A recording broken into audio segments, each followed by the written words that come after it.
విష్ణువు మరియు బ్రహ్మకి మధ్య పెద్ద ఆర్గ్యుమెంట్ జరిగింది. ఆ ఆర్గ్యుమెంట్లో ఈ యూనివర్స్లో ఎవరు గొప్ప అనే మాటలతో గొడవ పట్టం మొదలుపెట్టారు. అలా వీళ్ళిద్దరి మధ్య ఆర్గ్యుమెంట్ జరుగుతున్న సమయంలో శివుడు మెరుస్తూ ఉన్న స్తంభంలాగా మధ్యలో ప్రత్యక్షమయ్యాడు. బ్రహ్మ విష్ణువులు ఇద్దరికీ కూడా అక్కడ ఏం జరుగుతుందో అర్థం కాలేదు. అప్పుడు సడన్గా ఒక శబ్దం వినిపించింది. మీలో ఎవరైతే ఈ స్తంభం యొక్క పైభాగాన్ని కనిపెడతారో వాళ్లే గొప్ప అనే మాట వినిపించింది. అది విన్న వెంటనే బ్రహ్మ ఒక పక్షిలాగా మారి పైకెగరడం మొదలుపెట్టాడు. విష్ణువు వరాహ రూపం దాల్చి స్తంభం యొక్క చివరి భాగాన్ని వెతకడానికి బయలుదేరాడు.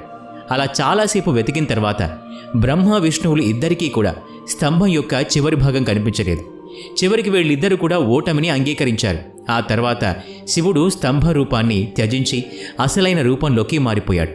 అది చూసిన బ్రహ్మ విష్ణువులకి ఈ యూనివర్స్లో అత్యంత శక్తివంతుడు శంకరుడే అనే కనివిప్పు కలిగింది. శివుని మించిన శక్తి ఏమీ లేదు